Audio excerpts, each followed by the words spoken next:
Assalamualaikum warahmatullahi wabarakatuh. Saya Meira. Di sini saya akan melanjutkan membaca buku The Power of Habit karya Charles Duhigg. Bab 2. Otak yang mengidam. Bagaimana menciptakan kebiasaan baru. 1. Suatu hari pada awal 1900-an, seorang eksekutif terkemuka Amerika bernama Claude C. Hopkins didekati seorang teman lamanya yang punya satu gagasan bisnis. Menurut sang teman, ia telah menemukan sebuah produk luar biasa yang ia yakini akan meledak.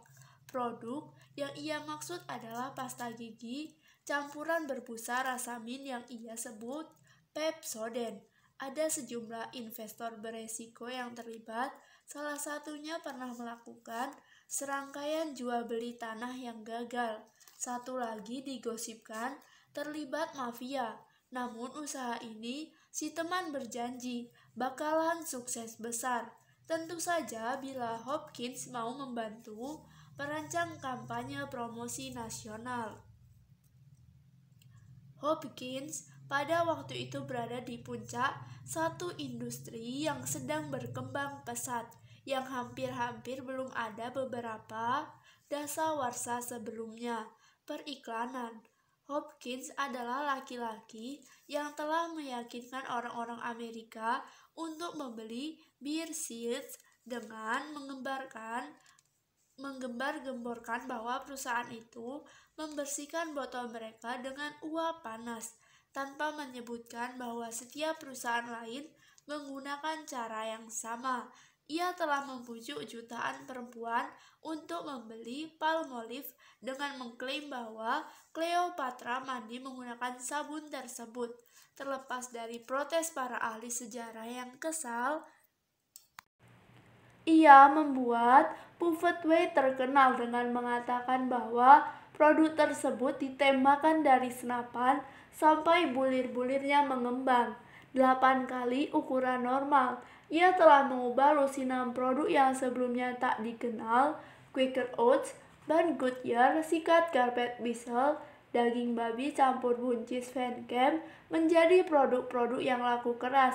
Dan dalam proses itu, ia menjadikan dirinya sendiri teramat kaya sampai-sampai autobiografinya yang laris, My Life in Advertising, menguraikan dengan panjang lebar mengenai betapa sulitnya menghabiskan sedemikian banyak uang. Claude Hopkins terkenal karena serangkaian aturan yang ia susun, yang menjelaskan bagaimana menciptakan kebiasaan baru di antara pelanggan. Aturan-aturan itu bakal mengubah berbagai industri dan akhirnya menjadi kebijakan konvensional di kalangan pemasaran, aktivitas reformasi pendidikan, profesional di bidang kesehatan masyarakat, politisi, dan CEO. Bahkan hingga kini, aturan-aturan Hopkins mempengaruhi segala hal, mulai dari bagaimana kita membeli peralatan bersih-bersih sampai alat-alat yang digunakan pemerintah untuk melenyapkan penyakit. Aturan-aturan itu adalah dasar untuk menciptakan rutinitas baru apapun. Tapi ketika teman lamanya mendekati Hopkins untuk urusan Pepsodent, sang jawara iklan belum tertarik. Bukan rahasia kalau kesehatan gigi orang Amerika sedang menurun tajam ketika itu. Seiring semakin kayanya bangsa Amerika, orang-orang mulai membeli semakin banyak makanan olahan yang mengandung gula. Ketika pemerintah mulai menarik rakyat untuk ikut wajib militer Perang Dunia I, sedemikian banyak rektoran yang bergigi busuk sehingga para pejabat menyatakan buruknya kesehatan gigi merupakan resiko keamanan nasional. Namun setahu Hopkins, menjual pasta gigi adalah bunuh diri finansial. Sudah ada sepasukan penjaga keliling dari rumah ke rumah yang menawarkan berbagai bubuk dan ramuan mencurigakan untuk membersihkan gigi, dan sebagian besar di antaranya jatuh bangkrut. Masalahnya adalah Nyaris tidak ada yang memberi pasta gigi karena terlepas dari masalah-masalah gigi di Amerika Serikat, nyaris tidak ada yang menggosok gigi. Maka, Hopkins memikirkan sebentar proposal sang teman, lantas menolak. Ia akan mengurusi sabun dan sereal saja katanya. Tidak terpikirkan oleh saya cara mendidik orang-orang awam agar paham teori-teori pasta gigi yang bersifat teknis. Hopkins menjelaskan dalam autobiografinya, tapi sang teman tidak surut. Ia mendatangi Hopkins berkali-kali, memancing-mancing ego besar Hopkins, sampai akhirnya sang jawara iklan menyerah. Saya akhirnya setuju menangani kampanye itu, asalkan ia memberi saya opsi 6 bulan atas sekumpulan saham, tulis Hopkins. Sang teman setuju. Keputusan finansial itu kelak menjadi yang paling bijaksana dalam hidup Hopkins.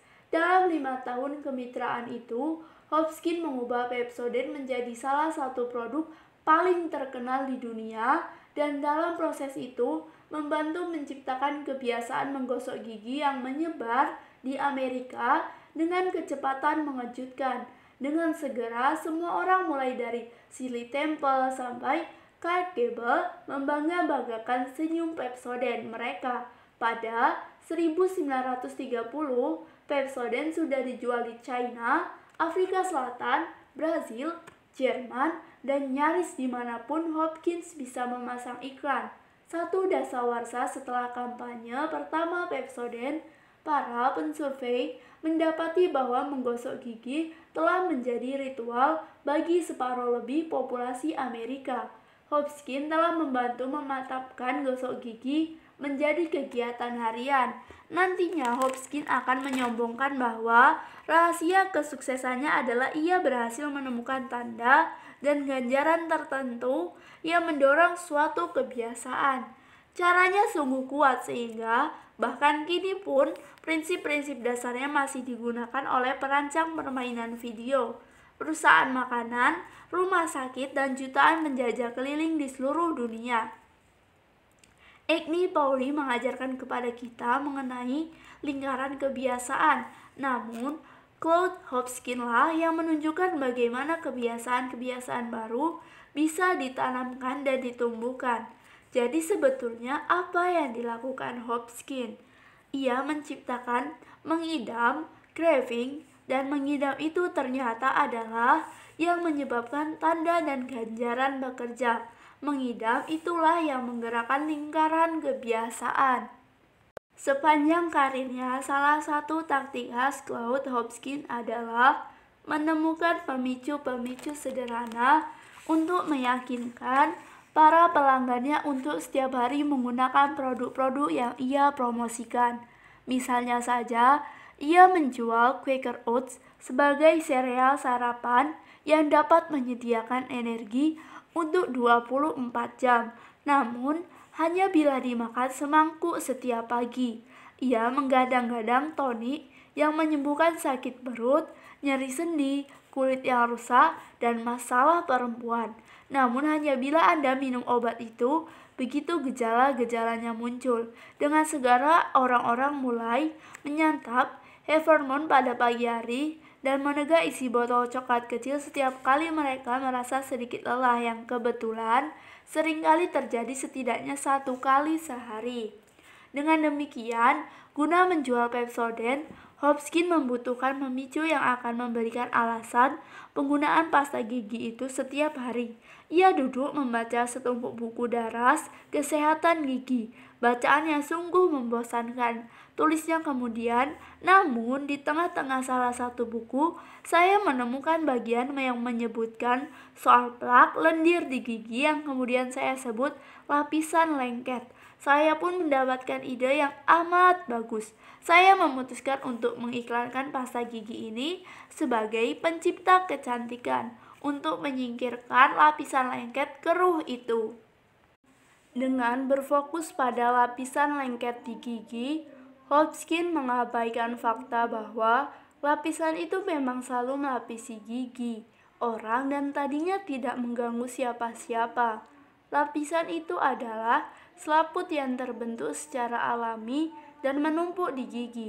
Apapun yang Anda makan atau seberapapun sering Anda menyikat gigi, tadinya tak ada yang betul-betul memperhatikannya. Dan memang tak banyak alasan untuk peduli. Lapisan itu bisa kita singkirkan dengan memakan apel, menggosok gigi dengan jari, menyikat gigi, atau kumur-kumur dengan keras. Pasta gigi tidak melakukan apapun untuk membantu menyingkirkan lapisan itu. Bahkan, salah satu peneliti gigi terkemuka pada masa itu mengatakan bahwa semua pasta gigi, terutama Pepsodent, tidak ada manfaatnya. Hal itu tidak menghentikan Hopkins mengeksploitasi temuannya. Ia memutuskan inilah tanda yang bisa memicu kebiasaan. Dengan segera iklan Pepsodent bermunculan di kota-kota besar. Coba usapkan lidah Anda ke gigi. Bunyi salah satu iklan. Anda akan merasakan suatu lapisan, itulah yang membuat gigi Anda terlihat kuning dan mengundang pembusukan. Perhatikan betapa banyak ada gigi bagus di mana-mana. Isi iklan yang lain menampilkan gadis-gadis cantik yang tersenyum. Jutaan orang kini menggunakan metode baru membersihkan gigi. Jangan sampai ada perempuan yang giginya berlapisan kotor. Pepsodent menyingkirkan lapisan itu. Kejeniusan bujukan-bujukan ini adalah mereka mengandalkan sebuah tanda lapisan lengket di gigi yang ada di setiap orang dan mustahil diabaikan. Ternyata memberitahu orang agar mengusapkan lidah ke gigi memang mendorong mereka mengusapkan lidah ke gigi, dan sewaktu mereka melakukan itu, kemungkinan besar mereka akan merasakan adanya lapisan lengket. Hopkins menemukan tanda yang sederhana telah ada sejak zaman dahulu dan sedemikian mudah dipicu sehingga satu iklan bisa menyebabkan orang-orang patuh secara otomatis. Terlebih lagi, ganjarannya seperti yang dibayangkan Hopkins, bahkan lebih memikat lagi. Siapa sih yang tidak mau lebih cantik? Siapa yang tak ingin senyumnya lebih indah? Apabila yang dibutuhkan hanya gosok gigi sebentar menggunakan Pepsodent. Berikut terdapat gambar. Saya akan meletakkan gambar ini di description box sebagai gambar pertama. Pemikiran Hopkins mengenai lingkaran kebiasaan Pepsodent. Setelah kampanye itu diluncurkan, seminggu yang sunyi berlalu, lalu 2, dan pada minggu ketiga, permintaan melonjak tinggi. Ada sedemikian banyak pesanan Pepsodent sehingga pabriknya kewalahan memenuhi permintaan. Dalam 3 tahun produk itu telah mendunia dan Hopkins pun merancang iklan dalam bahasa Spanyol, Jerman, dan China. Dalam satu dasawarsa, Pepsodent merupakan salah satu barang paling laris di dunia dan tetap menjadi pasta gigi terlaku di Amerika selama 30 tahun lebih. Sebelum Pepsodent muncul, hanya 7% orang Amerika memiliki setabung pasta gigi di rak kamar mandi mereka. Satu dasawarsa setelah kampanye iklan Hopkins menjangkau seluruh Amerika, angka itu meningkat menjadi 65%. Menjelang akhir Perang Dunia II, militer tak khawatir lagi mengenai gigi rekturan karena begitu banyak prajurit yang menggosok gigi setiap hari. Aku menghasilkan $1.000.000 untuk diriku sendiri dengan Pepsodent. Hopkins menulis beberapa tahun setelah produk itu mulai dijual. Kuncinya menurutnya adalah ia berhasil mempelajari psikologi manusia yang benar. Psikologi itu bersandar pada 2 aturan dasar. Pertama, temukan tanda yang sederhana dan gamblang. Kedua, definisikan ganjaran itu yang jelas. Jika Anda mendapatkan unsur itu dengan benar, Hopkins berjanji, yang terjadi bagaikan sihir saja. Tengoklah Pepsodent, ia telah mengidentifikasi satu tanda lapisan lengket gigi dan satu ganjaran gigi yang indah yang telah membujuk jutaan orang untuk mulai melaksanakan suatu ritual harian. Bahkan hingga kini, aturan-aturan Hopkins adalah hal wajib dalam buku-buku ajar, pemasaran, dan mendasari jutaan kampanye iklan. Dan Prinsip-prinsip yang sama telah digunakan untuk menciptakan ribuan kebiasaan lain. Seringkali tanpa orang sadari betapa mereka menjalankan rumus Hopkins dengan sedemikian patuh. Penelitian terhadap orang-orang yang berhasil memulai rutinitas olahraga baru misalnya menunjukkan bahwa mereka lebih mungkin menuruti rencana latihan bila mereka memilih tanda yang spesifik. Misalnya, mulai lari begitu mereka tiba di rumah dari bekerja dan ganjaran yang jelas. Misalnya sekalian bir atau semalaman bebas menonton televisi. Penelitian mengenai diet mengatakan menciptakan kebiasaan makanan baru membutuhkan tanda yang telah ditentukan sebelumnya. Misalnya, merencanakan menu terlebih dahulu dan ganjaran sederhana bagi para pediet bila mereka menjalankan niat mereka. Sudah tiba saatnya periklanan di tangan beberapa orang mencapai status sebagai sains, tulis Hopkins. Periklanan yang dulu merupakan judi di bawah arahan yang tepat telah menjadi salah satu usaha bisnis paling aman. Sombong betul memang, tapi ternyata dua aturan Hopkins saja tidak cukup. Ada juga aturan ketiga yang harus dipenuhi untuk menciptakan kebiasaan, suatu aturan yang sedemikian samar sehingga Hopkins sendiri menjalankannya tanpa tahu aturan itu ada. Aturan tersebut menjelaskan segala sesuatu, mulai dari mengapa sedemikian sulit mengabaikan sekotak donat, sampai bagaimana jogging pagi bisa menjadi rutinitas yang tidak merepotkan. 2. Para ilmuwan dan eksekutif pemasaran di Procter & Gamble dikumpulkan mengelilingi meja bobrok dalam ruangan kecil tak berjendela, membaca transkrip wawancara dengan seorang perempuan yang memiliki 9 ekor kucing sampai salah satu di antara mereka akhirnya mengungkapkan apa yang dipikirkan semua orang. Bila kita dipecat, apa yang tepatnya terjadi? Ia bertanya, apakah satpam muncul dan mengantarkan kita keluar? Atau kita dapat semacam pemberitahuan terlebih dahulu? Sang pemimpin tim yang pernah menjadi bintang naik daun di perusahaan itu dan bernama Drake Stimson menatapnya nanar. Aku tak tahu, ia menjawab. Rambutnya berantakan, matanya terlihat lelah. Aku tidak pernah berpikir kondisi bakal seburuk ini. Mereka bilang padaku, menjalankan proyek ini merupakan kenaikan jabatan. Saat itu 1996 dan kelompok yang mengelilingi meja itu menemukan bahwa terlepas dari keyakinan Claude Hopkins betapa proses menjual suatu barang bisa sangat tidak ilmiah, mereka semua bekerja untuk salah satu firma barang konsumsi terbesar di dunia.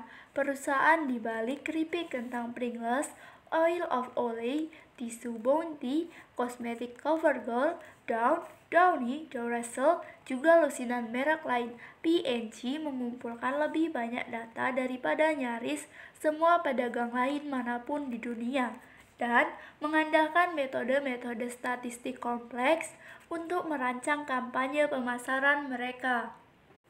Di pasar pencucian baju saja di Amerika, produk-produk P&G membersihkan satu dari setiap 2 tumpuk cucian di Amerika. Penghasilannya mencapai 35 miliar dolar per tahun. Tapi tim Stimson yang dipercaya merancang kampanye iklan untuk salah satu produk baru paling menjanjikan dari P&G berada di ambang kegagalan. Perusahaan itu telah menghabiskan jutaan dolar mengembangkan sejenis semprotan yang bisa menyingkirkan bau tak enak dari hampir segala macam kain, dan para peneliti di ruangan mungil tak berjendela itu tak tahu bagaimana membujuk orang agar membelinya. Semprotan itu telah diciptakan sekitar 3 tahun sebelumnya, ketika salah seorang ahli kimia P&G sedang bekerja dengan zat yang disebut hidroksipropil beta-siklodextrin atau HPBCD di laboratoriumnya. Pakaiannya yang biasanya berbau seperti asbak, suatu hari setelah bekerja dengan HP BCD, istrinya menyambutnya di pintu saat ia pulang. "Kamu berhenti merokok?" istrinya bertanya. "Enggak," ia menjawab. Kecurigaannya timbul. Selama bertahun-tahun istrinya selalu mengomelinya agar berhenti merokok. Jangan-jangan ini semacam tipuan psikologis terbalik. "Kamu enggak bau rokok," kata istrinya. Hari berikutnya, si ahli kimia kembali ke lab dan mulai melakukan percobaan dengan HP BCD berbagai bau. Dengan segera, ia pun memiliki ratusan vial berisikan kain yang berbau seperti anjing basah, handuk kotor, kaos kaki berkeringat, makanan Cina, kemeja berjamur. Sewaktu ia melarutkan HP BCD dalam air dan menyemprotkannya ke sampel-sampel itu, bebauannya terserap ke dalam molekul-molekul zat kimia itu. Setelah semprotan itu kering, bau pun lenyap. Ketika si ahli kimia menjelaskan temuannya kepada para eksekutif P&G, mereka girang sekali. Selama bertahun-tahun penelitian pasar telah mengatakan bahwa pelanggan sangat menghendaki sesuatu yang bisa melenyapkan bau tidak enak, bukan menyamarkan, melainkan menghilangkan total bebauan itu. Ketika salah satu tim peneliti mewawancarai pelanggan, mereka mendapati bahwa banyak di antara mereka yang meninggalkan blas atau celana mereka di luar setelah pulang dari bar atau pesta.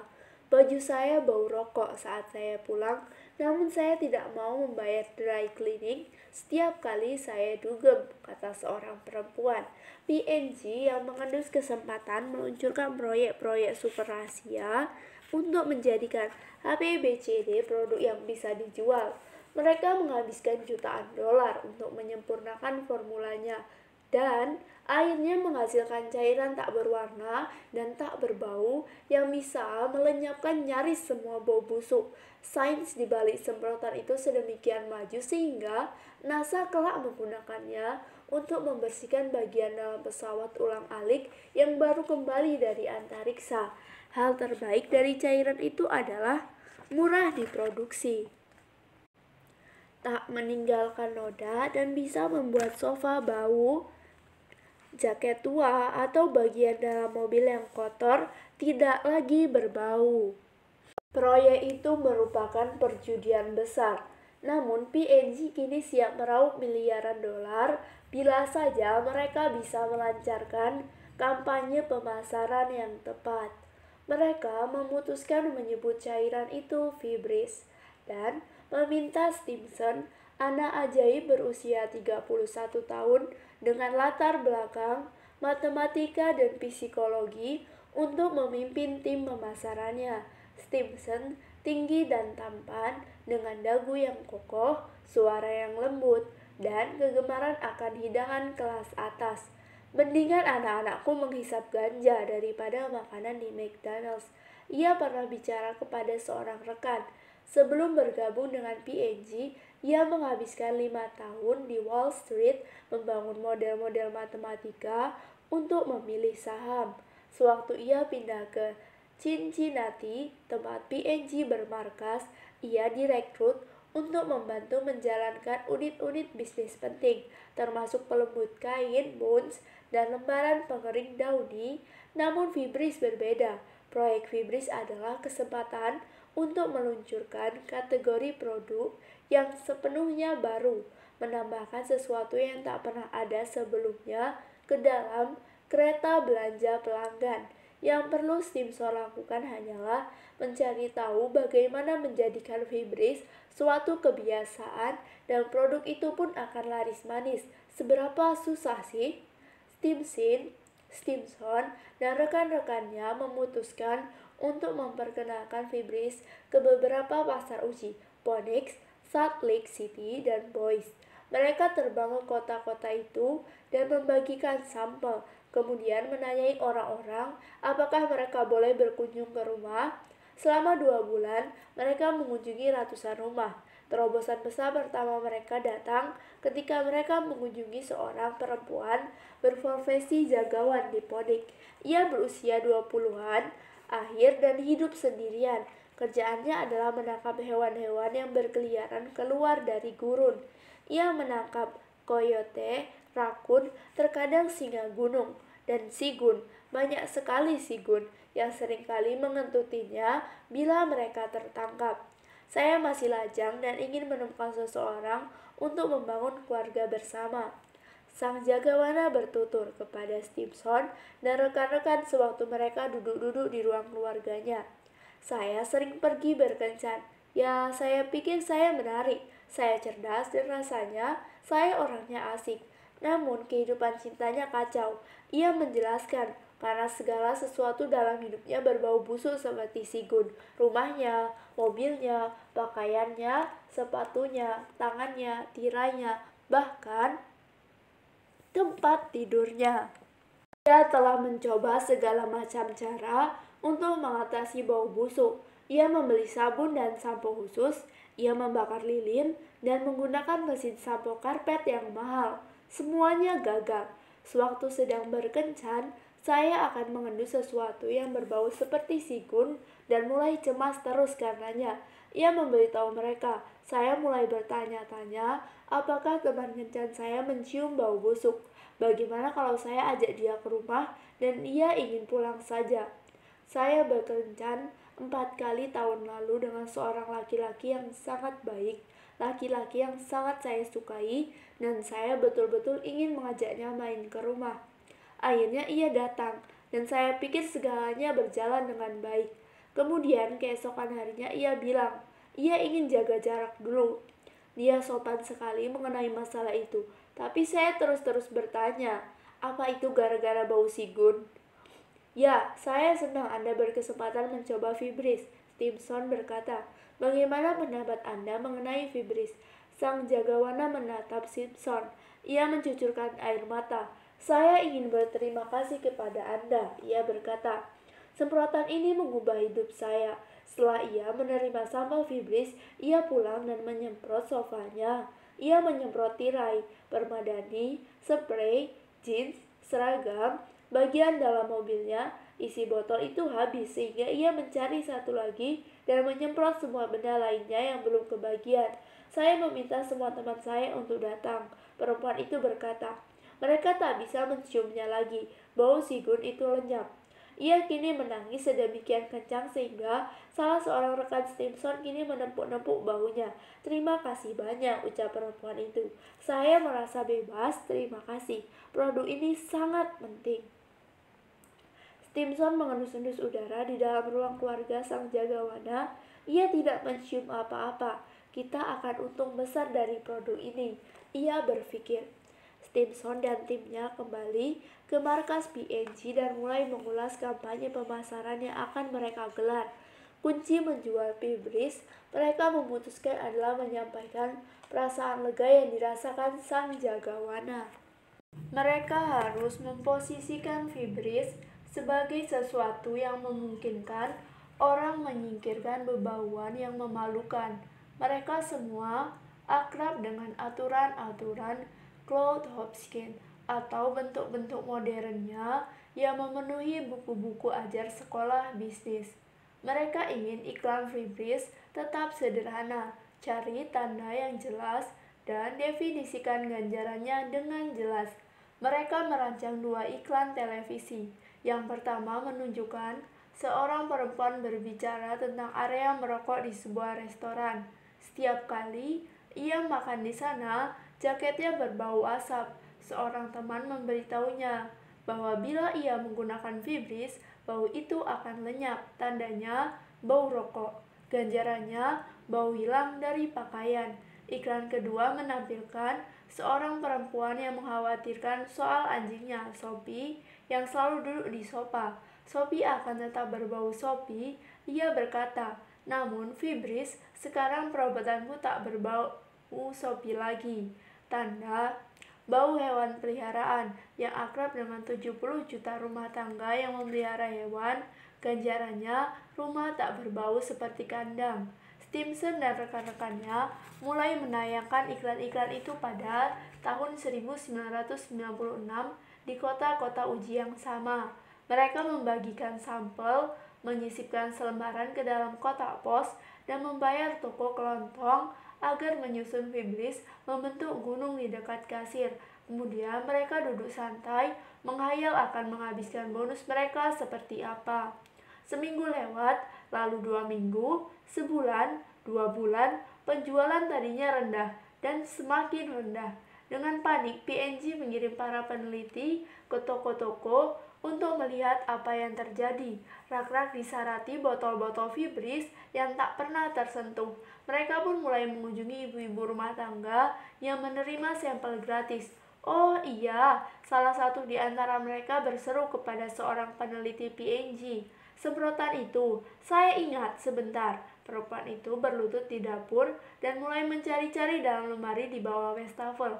Saya sempat gunakan beberapa lama, tapi lupa. Rasanya ada di dalam sini deh. Ia berdiri, mungkin di lemari sapu. Ia mendatangi lemari itu dan mendorong beberapa sapu ke samping. Iya, ini dia di belakang. Lihat, masih nyaris penuh. Anda mau saya kembalikan ini? Fibris gagal total. Bagi Stimson itu bencana. Para eksekutif pesaing di divisi-divisi lain mengendus kesempatan dalam kesempitannya. Ia mendengar bisik-bisik bahwa beberapa orang sedang melobi agar produksi fibris dihentikan dan agar ia dipindah tugaskan ke produk rambut Niki Carlup yang dalam perdagangan barang konsumsi setara dengan dibuang ke Siberia. Salah satu presiden divisi P&G mengadakan rapat darurat dan mengumumkan mereka harus menghentikan kerugian akibat fibris. Sebelum Dewan Komisaris mulai bertanya-tanya, Bos Stimson berdiri dan memohon dengan dingin, masih ada kesempatan untuk membalikan kondisi ini. Ia berkata, setidaknya mari tanyai para dokter untuk mencari tahu apa yang terjadi. P&G belum lama ini merekrut ilmuwan dari Stanford, Carnegie Mellon, dan tempat-tempat lain yang dianggap gudangnya ahli psikologi konsumen. Presiden divisi itu setuju untuk memberi fibris waktu sedikit lagi. Maka sekelompok peneliti baru bergabung dengan tim Stimson dan mulai melakukan lebih banyak wawancara. Petunjuk pertama mereka mengenai mengapa fibris gagal muncul ketika mereka mengunjungi rumah seorang perempuan di luar Phoenix. Mereka bisa mencium ke-9 kucingnya sebelum mereka masuk, tapi bagian dalamnya bersih dan rapi. Ia agak gila kerapian, perempuan itu menjelaskan. Ia menyedot debu setiap hari dan tidak suka membuka jendela-jendelanya sebab angin meniup masuk debu. Ketika Stimson dan para ilmuwan berjalan ke dalam ruang keluarganya, di mana kucing-kucing itu tinggal, baunya sedemikian sengit sehingga salah satu di antara ilmuwan itu tersedak. Apa yang Anda lakukan untuk menghilangkan bau kucing itu? Seorang ilmuwan bertanya kepada si perempuan. Biasanya, bau mereka bukan masalah kok, ia berkata. Seberapa sering Anda menyadari bau itu? Oh, kira-kira sekali sebulan, perempuan itu menjawab. Para peneliti bertatap. Sekarang Anda menciumnya tidak? Seorang ilmuwan bertanya. Tidak, sahutnya. Pola yang sama terulang di lusinan rumah bau yang dikunjungi para peneliti. Orang-orang tidak bisa mendeteksi sebagian besar bau busuk dalam kehidupan mereka. Bila kita hidup bersama 9 kucing, kita tak lagi sensitif terhadap bau mereka. Bila kita merokok, rokok merusak kemampuan kita mencium bau sedemikian parah sehingga kita tidak bisa lagi mencium bau asap rokok. Bebauan sesungguhan aneh. Bau paling kuat pun memudar bila terus-menerus tercium. Stimson menyadari itulah mengapa tidak ada yang menggunakan fibris. Tanda produk itu, hal yang seharusnya memicu penggunaan harian, tersembunyi dari orang-orang yang paling membutuhkan fibris. Bau busuk tidak cukup sering disadari untuk menjadi pemicu kebiasaan teratur. Alhasil, fibris pun terlupakan di bagian belakang lemari sapu.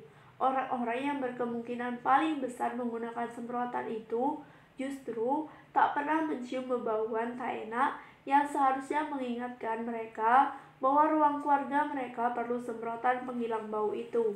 Tim Stimson kembali ke markas dan berkumpul di ruang sidang yang tak berjendela itu, membaca ulang transkrip wawancara perempuan pemilik 9 kucing.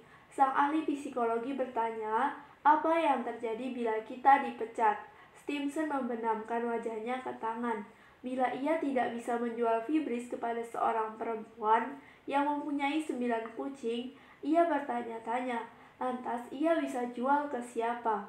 Bagaimana membangun kebiasaan baru bila tidak ada tanda untuk memicu pembangunan? Dan ketika para pelanggan yang paling membutuhkannya tidak menghargai ganjarannya. 3. Laboratorium milik Wolfram Schultz, orang profesor neuroscience di University of Cambridge, bukanlah tempat yang indah. Mejanya silih berganti digambarkan oleh para koleganya sebagai lubang hitam, di mana dokumen-dokumen hilang untuk selamanya, dan cawan peti tempat makhluk hidup bisa tumbuh, tak terganggu dan subur selama bertahun-tahun. Bila Schultz perlu membersihkan sesuatu yang jarang terjadi, ia tidak menggunakan semprotan atau pembersih. Ia membasahi selembar tisu dan menggosok bagian yang kotor kuat-kuat. Bila pakaiannya berbau asap atau kucing, ia tak sadar ataupun peduli. Tapi percobaan-percobaan yang Schultz lakukan selama lebih daripada 20 tahun terakhir telah merevolusi pemahaman kita mengenai bagaimana tanda, ganjaran, dan kebiasaan berinteraksi.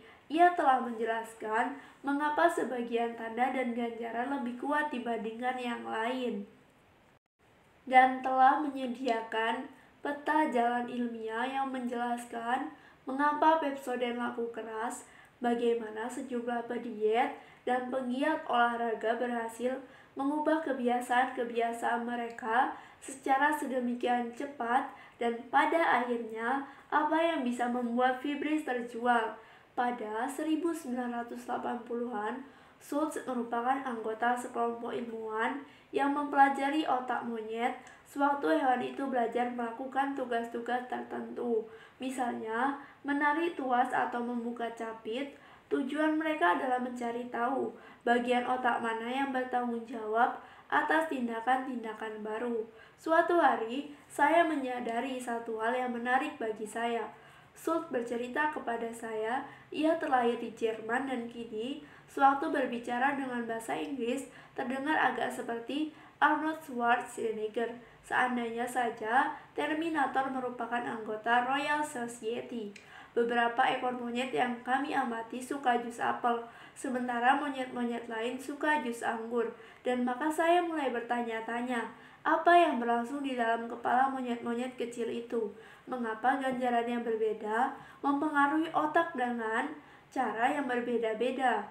Schultz mulai melaksanakan serangkaian percobaan untuk memecahkan bagaimana ganjaran bekerja pada tingkat neurokimiawi. Seiring majunya teknologi, pada 1990-an, ia memperoleh akses ke alat-alat yang mirip dengan yang digunakan oleh para peneliti di MIT. Tapi bukannya tikus, Schultz tertarik kepada monyet-monyet seperti Julio. Beruk seberat 4 kg dengan mata coklat muda yang otaknya disisipi elektroda yang sangat tipis sehingga Schultz bisa mengamati aktivitas sarafnya yang sedang berlangsung. Suatu hari, Schultz menempatkan Julio di kursi dalam ruangan remang-remang dan menyalakan monitor komputer. Tugas Julio adalah menyentuh tuas setiap kali bentuk-bentuk berwarna spiral kuning kecil, coret-coretan merah, garis biru muncul di layar. Bila Julio menyentuh tuas suatu satu bentuk muncul, setetes jus blackberry akan menuruni selang yang bergantung dari langit-langit ke bibir monyet itu. Julio suka jus blackberry. Pada awalnya, Julio hanya sedikit tertarik kepada apa yang terjadi di layar. Ia menghabiskan sebagian besar waktunya menggeliat-geliat, berusaha melepaskan diri dari kursi. Namun, begitu tetesan jus pertama tiba, Julio menjadi sangat terfokus ke monitor selagi si monyet menjadi paham melalui lusinan pengulangan bahwa bentuk-bentuk di layar adalah tanda bagi suatu rutinitas sentuh tuas yang menghasilkan ganjaran jus blackberry. Ia mulai memelototi layar lekat-lekat bagai lem. Ia tidak menggeliat-geliat. Ketika coretan kuning muncul, ia menarik tuas. Ketika garis biru melintas, ia meloncat. Dan ketika jus tiba, Julio akan menjilat-jilat bibir dengan puas. Respon ganjaran Julio sewaktu menerima jus. Terdapat gambar, saya akan meletakkan gambar di description box sebagai gambar kedua. Sewaktu Schultz memonitor aktivitas di dalam otak Julio, ia melihat suatu pola muncul. Setiap kali Julio menerima ganjarannya, aktivitas otaknya melonjak tajam dalam cara yang sepertinya menunjukkan bahwa ia merasakan kebahagiaan. Transkrip aktivitas neurologis itu menunjukkan bahwa sepertinya otak si monyet pada intinya berkata, "Aku dapat ganjaran." Schultz membuat Julio menjalani percobaan yang sama lagi dan lagi, seraya mencatat tanggapan neurologisnya setiap waktu. Setiap kali Julio menerima jusnya, pola "aku dapat ganjaran" itu muncul di komputer yang disambungkan ke pemantau di kepala si monyet. Perlahan-lahan, dari perspektif neurologis, perilaku Julio menjadi kebiasaan. Terdapat gambar ketiga lingkaran kebiasaan Julio. Tapi yang paling menarik bagi Schultz adalah bagaimana hal-hal berubah seiring berlangsungnya percobaan itu. Ketika si monyet semakin berlatih dengan perilaku itu, ketika kebiasaan tersebut menjadi semakin kuat saja, otak Julio mulai mengantisipasi jus blackberry. Pemantau-pemantau Schultz mulai mencatat pola "aku dapat ganjaran" begitu Julio melihat bentuk-bentuk itu di layar. Sebelumnya jusnya tiba. Kini respon ganjaran Julio terjadi sebelum jus tiba. Terdapat gambar keempat, saya akan meletakkan di description box. Dengan kata lain, bentuk-bentuk di monitor telah menjadi tanda bukan saja untuk menarik tuas, melainkan juga untuk respon kenikmatan di dalam otak si monyet. Julio mulai mengharapkan ganjarannya begitu ia melihat spiral kuning dan coretan merah. Kemudian Schultz mengubah percobaan itu sebelumnya. Julio menerima jus begitu ia menyentuh tuas. Sekarang terkadang jus itu tidak menetes sama sekali meskipun Julio melakukan tugasnya dengan benar. Atau jus itu baru akan menetes setelah beberapa saat. Atau jus tersebut diencerkan sehingga manisnya hanya separohnya. Ketika jus itu tidak menetes atau terlambat atau encer, Julio marah dan mengeluarkan suara-suara kesal atau mengambek. Dan di dalam otak Julio, Schultz mengamati munculnya pora baru, mengidam. Ketika Julio mengantisipasi jus namun tidak menerimanya, satu pola neurologis yang berasosiasi dengan hasrat dan frustasi meletus di dalam tengkoraknya. Ketika Julio melihat tanda, ia mulai mengantisipasi kebahagiaan yang disebabkan oleh jus. Namun, bila jus itu tidak tiba, kebahagiaan yang disebabkan oleh jus tersebut menjadi mengidam yang bila tidak terpuaskan membuat Julio merasa marah atau depresi. Para peneliti di lab-lab lain telah menemukan pola-pola serupa. Monyet-monyet lain dilatih untuk mengantisipasi jus bila mereka melihat suatu bentuk di layar. Kemudian para peneliti mencoba mengalihkan perhatian mereka. Mereka membuka pintu lab sehingga monyet-monyet itu bisa pergi keluar dan bermain bersama teman-teman mereka. Mereka meletakkan makanan di sudut ruangan sehingga monyet bisa makan bila mereka mengabaikan percobaan itu. Bagi monyet-monyet yang belum mengembangkan kebiasaan yang kuat, pengalihan-pengalihan perhatian itu bekerja. Mereka merosot turun dari kursi, meninggalkan ruangan, dan tidak pernah tengok-tengok ke belakang. Mereka belum belajar mengidam jus, tapi begitu monyet mengembangkan kebiasaan, begitu otaknya mengantisipasi ganjaran, pengalihan-pengalihan perhatian itu tidak mempan. Si monyet akan duduk di situ, mengamati monitor, dan menekan tuas berulang-ulang, terlepas dari adanya tawaran makanan atau kesempatan untuk pergi keluar. Antisipasi dan rasa mengidam sedemikian besar sehingga monyet-monyet itu tidak mau beralih dari layar mereka. Sama seperti penjudi yang terus bermain judi mesin meskipun sudah kalah. Ini menjelaskan mengapa kebiasaan begitu dahsyat. Kebiasaan menciptakan mengidam neurologis. Biasanya, perasaan mengidam muncul saat bertahap sampai-sampai kita tidak sadar perasaan itu ada, sehingga seringkali kita buta terhadap pengaruhnya.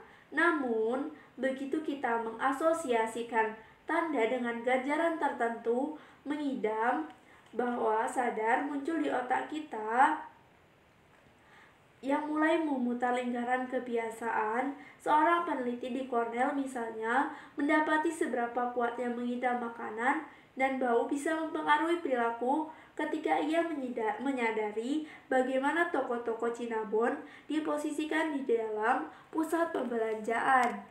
Sebagian besar penjual makanan menempatkan kios mereka di Pujasera, namun Cinnabon mencoba meletakkan toko mereka jauh dari kios-kios makanan lain.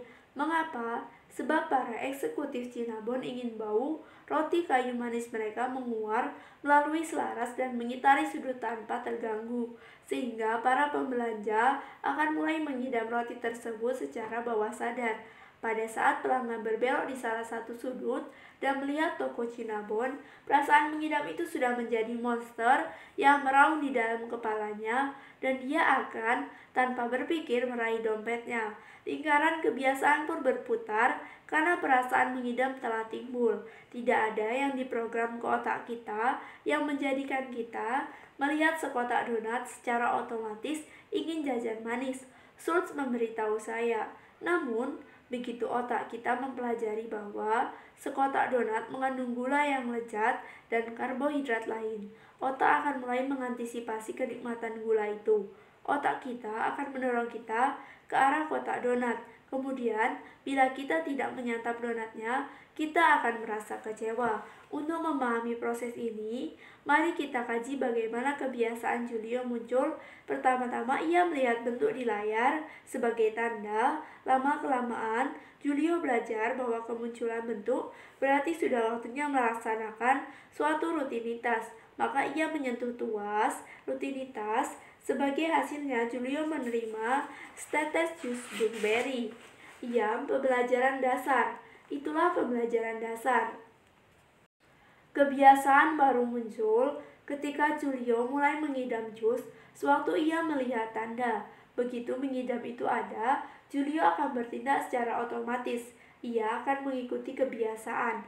Lingkaran kebiasaan Julio, saya akan meletakkan gambar sebagai gambar kelima. Beginilah bagaimana kebiasaan baru tercipta.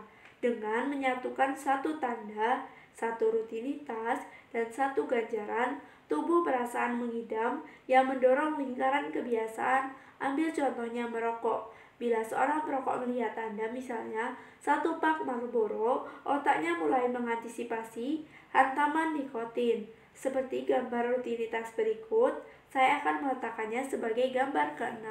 Melihat rokok saja sudah cukup untuk membuat otak mengidam kenikmatan nikotin. Bila kenikmatan itu tidak juga tiba, rasa mengidam itu bertambah besar sampai si perokok tanpa berpikir meraih sebatang Marlboro. Atau contohlah surat elektronik.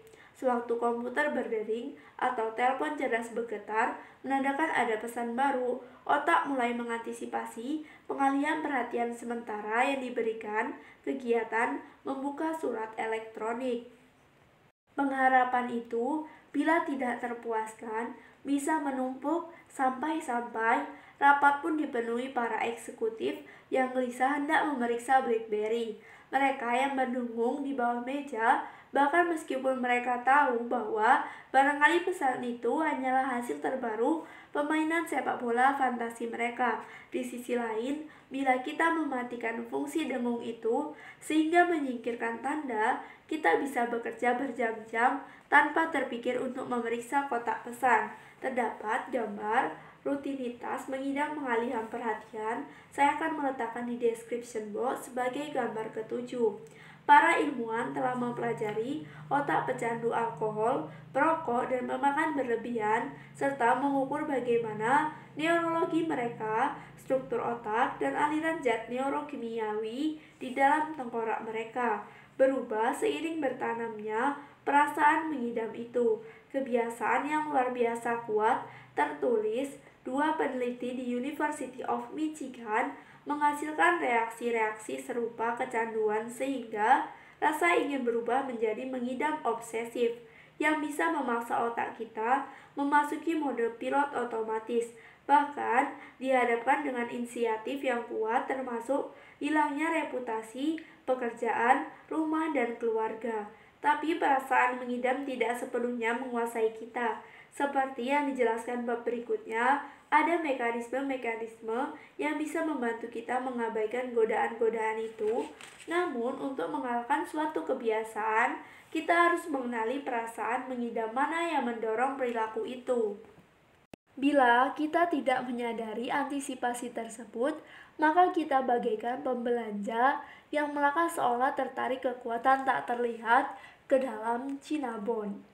Guna memahami kekuatan mengidam dalam menciptakan kebiasaan, mari tengok bagaimana kebiasaan berolahraga muncul pada 2002. Para peneliti di New Mexico State University ingin mengerti mengapa orang memiliki kebiasaan berolahraga. Mereka mempelajari 266 orang, sebagian besar di antaranya berolahraga setidaknya 3 kali seminggu. Yang mereka temukan adalah bahwa banyak di antara mereka mulai berlari atau mengangkat beban, nyaris karena iseng atau karena mereka mendadak punya waktu luang atau ingin mengatasi stres yang tidak diharapkan dalam hidup mereka. Tapi alasan mereka terus berolahraga mengapa menjadi kebiasaan adalah karena kini mereka mulai mengidam suatu ganjaran spesifik. Dalam salah satu kelompok, 92% orang mengatakan mereka mulai berolahraga sebagai sesuatu kebiasaan sebab berolahraga membuat mereka merasa enak. Mereka menjadi mengharapkan dan mengidam endorfin dan zat-zat neurokimiawi lain yang diberikan olahraga. Di kelompok lain, 67% orang mengatakan bahwa berolahraga membuat mereka berhasil. Mereka menjadi mengidam perasaan menang sesudah menelusuri prestasi mereka. Mengidam kenikmatan endorfin atau perasaan berhasil terdapat gambar. Saya akan meletakkannya di description box sebagai gambar ke-8. Dan ganjaran diri itu cukup untuk menjadikan aktivitas fisik suatu kebiasaan. Bila Anda ingin memulai berlari setiap pagi, Anda wajib memilih tanda yang sederhana. Misalnya, selalu mengikat tali sepatu olahraga Anda sebelum sarapan atau menyiapkan pakaian lari di samping tempat tidur. Dan ganjaran yang jelas misalnya makan enak pada tengah hari, perasaan berhasil sesudah mengetahui jarak yang Anda tempuh, atau kenikmatan endorfin yang Anda dapat dari jogging. Namun tak terhingga banyaknya peneliti yang telah menunjukkan bahwa tanda dan ganjaran saja tidak cukup untuk menyebabkan kebiasaan baru bertahan. Baru setelah otak Anda mulai mengharapkan ganjaran itu, mengidamkan endorfin atau perasaan berhasil, maka mengikat tali sepatu jogging setiap pagi pun menjadi otomatis. Selain memicu rutinitas, tanda juga harus memicu perasaan mengidam ganjaran yang akan diperoleh.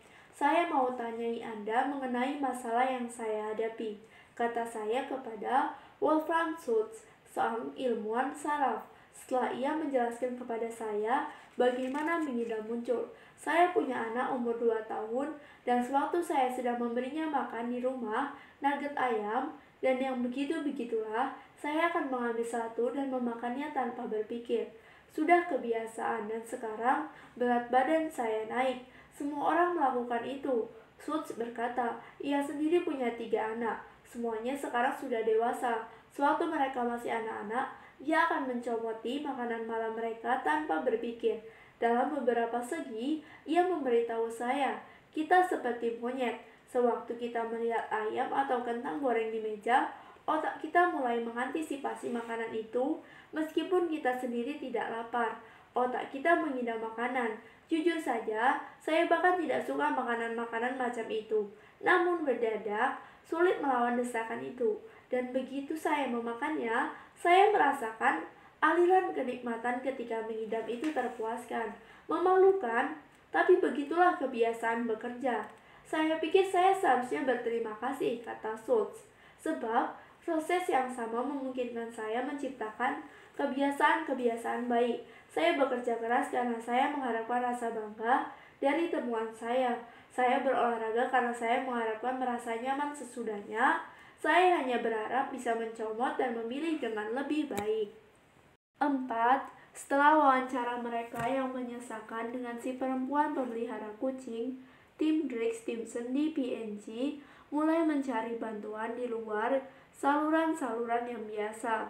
Mereka mulai membaca-baca tentang percobaan-percobaan seperti yang dilakukan Wolfram Schultz. Mereka meminta seorang profesor Harvard Business School untuk melakukan tes psikologis terhadap kampanye iklan Fibris. Mereka mewawancarai pelanggan demi pelanggan, mencari-cari sesuatu yang akan memberi mereka petunjuk mengenai bagaimana menjadikan Fibris bagian keseharian hidup para pelanggan. Suatu hari mereka mendatangi seorang perempuan di daerah suburban dekat Scottsdale. Ia berusia 40 dengan 4 anak. Rumahnya bersih namun kelewat rapi. Para peneliti terkejut mendapat ia suka sekali Fibris. Saya menggunakannya setiap hari. Ia memberitahu para peneliti. Sungguhkah? Stimson terperanjat. Rumah ini tampaknya bukan jenis tempat yang bermasalah dengan bau. Tidak ada hewan peliharaan, tidak ada yang merokok. Kok bisa? Bau apa yang ingin Anda hilangkan? Saya memakainya bukan untuk menghilangkan bau tertentu, jawab si perempuan. Maksud saya adalah, tahulah anak-anak saya laki-laki semua. Mereka lagi puber, dan kalau saya tidak membersihkan kamar mereka, baunya bakal seperti loker sekolah. Namun saya tidak menggunakannya tempat seperti itu. Saya menggunakan Fibris untuk bersih-bersih biasa. Beberapa semprotan setelah saya selesai membereskan ruangan, cara yang bagus sekali untuk menjadikan segala sesuatu berbau harum sebagai sentuhan akhir. Mereka bertanya, apakah mereka boleh mengamati membersih rumah? Di kamar tidur, ia membereskan tempat tidur, menepuk-nepuk bantal, mengencangkan ujung-ujung spray, dan kemudian menarik sebotol Fibris dan menyemprotkannya ke selimut yang telah dirapikan. Di ruang keluarga, ia menyedot debu, memunguti sepatu anak-anak, meluruskan meja tamu, dan menyemprotkan Fibris di karpet yang baru saja dibersihkan. Enak rasanya, ia berkata. Menyemprotkan ini rasanya seperti perayaan kecil setelah saya selesai membersihkan ruangan. Dilihat dari seringnya ia menyemprotkan Fibris, Stimson memperkirakan kalau perempuan itu menghabiskan 1 botol setiap 2 minggu. P&G telah mengumpulkan video-video sepanjang ribuan jam yang mereka rekam orang-orang membersihkan rumah mereka selama bertahun-tahun. Ketika para peneliti kembali ke Cincinnati, sebagai di antara mereka menghabiskan 1 malam menonton video-video itu. Pagi berikutnya, salah satu ilmuwan itu meminta tim Fibris bertemu dengannya di ruang rapat. Ia memutarkan satu video yang merekam seorang perempuan berusia 26 tahun dengan 3 anak sedang membereskan tempat tidur. Ia merapikan spray dan menata bantal. Ia kemudian tersenyum dan meninggalkan ruangan itu. Kalian lihat tadi itu tidak? Si peneliti bertanya dengan bersemangat. Ia memutarkan klip yang lain. Seorang perempuan berambut coklat yang berusia lebih muda sedang memasang spray yang berwarna-warni, meluruskan bantal, dan kemudian tersenyum melihat hasil kerjanya. Itu dia lagi, seru si peneliti. Klip berikutnya menunjukkan seorang perempuan berpakaian olahraga sedang membereskan dapurnya dan melap meja dapur sebelum meregangkan tubuh dengan santai. Si peneliti menatap kolega-koleganya. Kalian lihat? Ia bertanya. Masing-masing melakukan sesuatu yang membuat rileks atau senang setelah selesai bersih-bersih. Ia berkata, itu bisa kita manfaatkan. Bagaimana bila Fibris adalah sesuatu yang terjadi pada akhir rutinitas bersih-bersih, bukan di awalnya. Bagaimana bila Fibris adalah bagian asiknya bersih-bersih? Tim Stimson menjalankan satu lagi tes sebelumnya. Iklan produk tersebut berfokus pada mengenyahkan bebauan tak enak.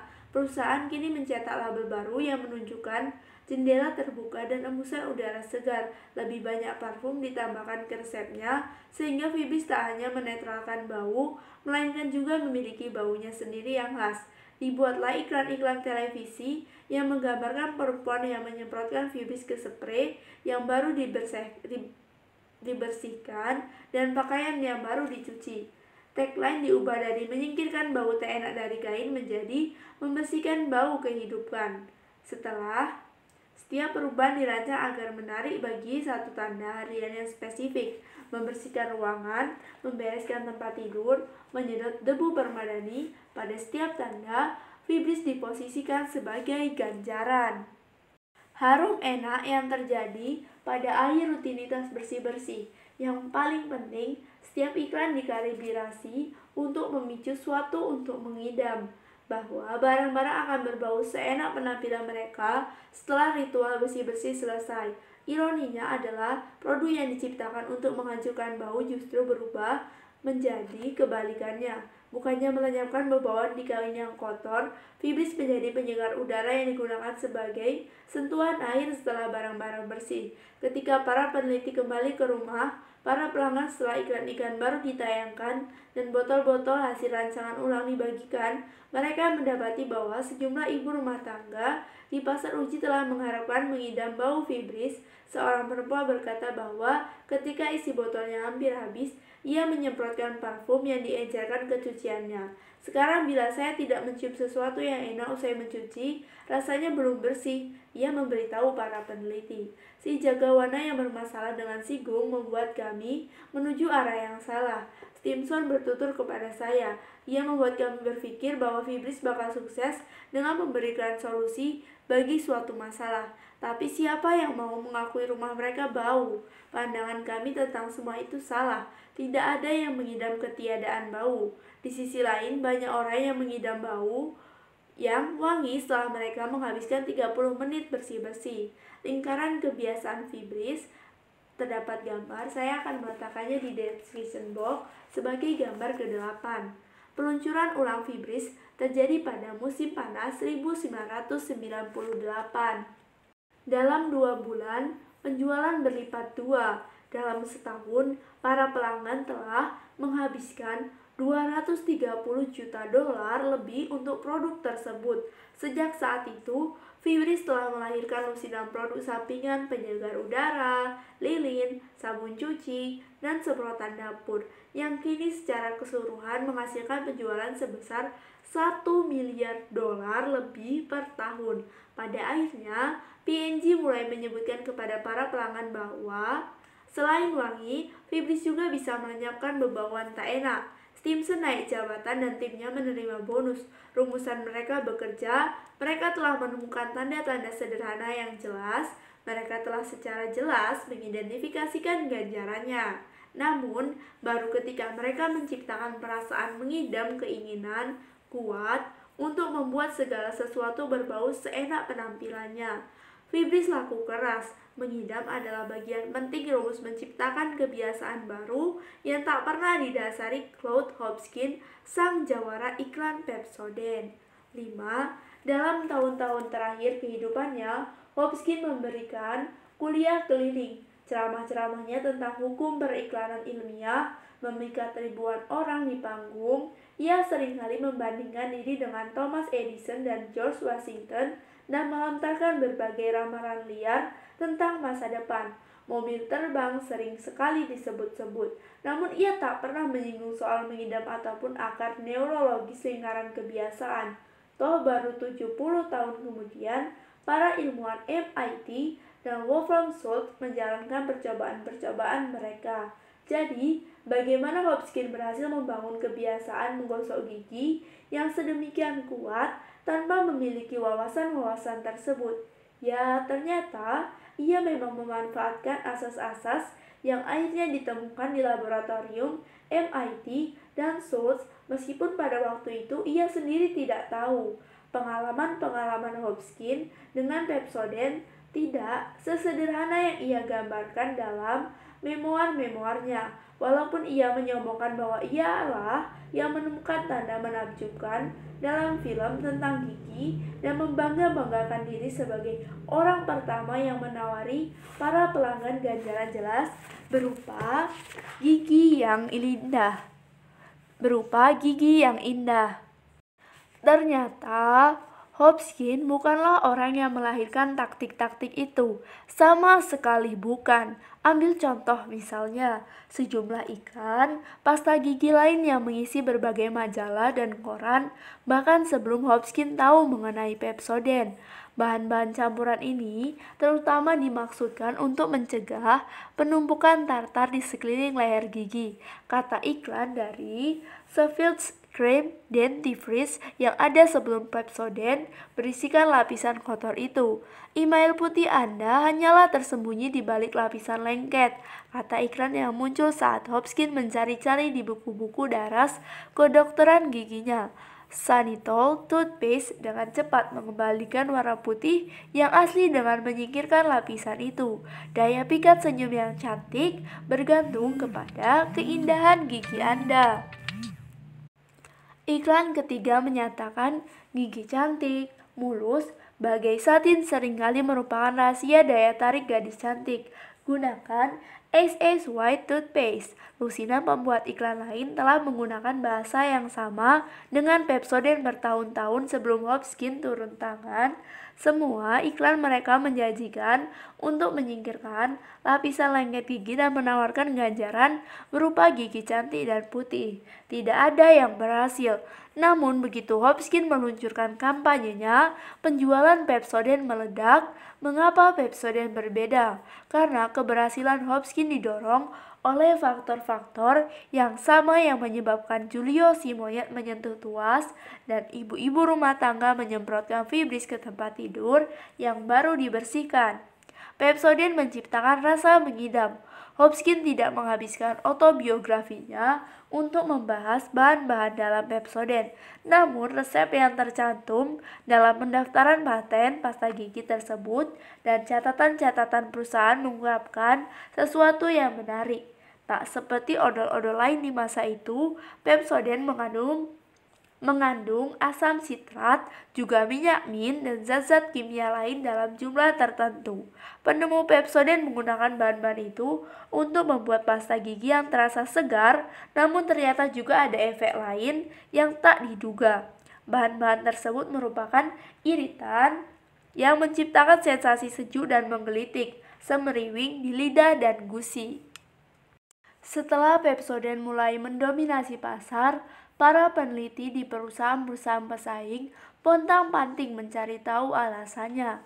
Yang mereka temukan adalah para pelanggan mengatakan bila mereka lupa menggunakan Pepsodent, mereka menyadari kesalahan itu karena mereka merasa kehilangan sensasi sejuk dan menggelitik itu di mulut mereka.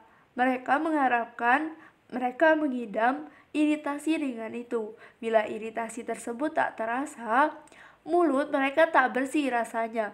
Claude Hopkins bukan menjual gigi yang cantik, ia menjual sesuatu sensasi. Begitu orang-orang mengidam semeriwing sejuk itu, begitu mereka menyamakannya dengan kebersihan, menggosok gigi pun menjadi kebiasaan. Ketika perusahaan-perusahaan lain menemukan apa yang sebetulnya Hopkins jual, mereka mulai menirunya. Dalam beberapa dasawarsa, hampir setiap pasta gigi mengandung macam-macam minyak dan zat kimia yang membuat gusi semeriwing. Dengan segera, penjualan Pepsodent mulai kalah. Bahkan sekarang, nyaris semua pasta gigi mengandung zat-zat tambahan yang hanya bertugas menggelitik mulut Anda setelah Anda menggosok gigi. Lingkaran kebiasaan Pepsodent yang sesungguhnya dapat Anda lihat di description box sebagai gambar ke-9. Pelanggan butuh semacam sinyal bahwa produknya bekerja. Tracy Sinclair, manajer merek Oral-B dan Kids Toothpaste, memberitahu saya, kita bisa buat pasta gigi rasa apa saja, blueberry, teh hijau, dan asalkan ada rasa semeriwingnya, orang merasa mulutnya bersih. Rasa semeriwing itu tak membuat kerja pasta gigi itu lebih baik, melainkan hanya membuat orang yakin bahwa pasta gigi itu bekerja.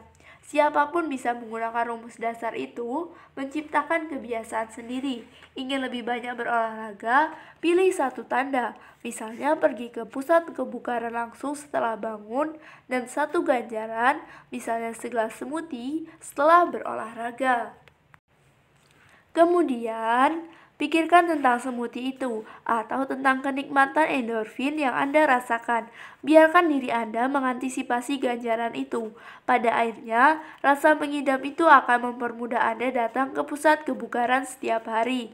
Ingin membentuk kebiasaan makan yang baru ketika para peneliti yang berafiliasi dengan National Weight Control Registry Project yang melibatkan 6.000 lebih orang yang telah turun berat badan melebihi 15 kilo, mengamati kebiasaan para pediet yang berhasil. Mereka menemukan bahwa 78%-nya menyantap sarapan setiap pagi, santapan yang tandanya adalah jam.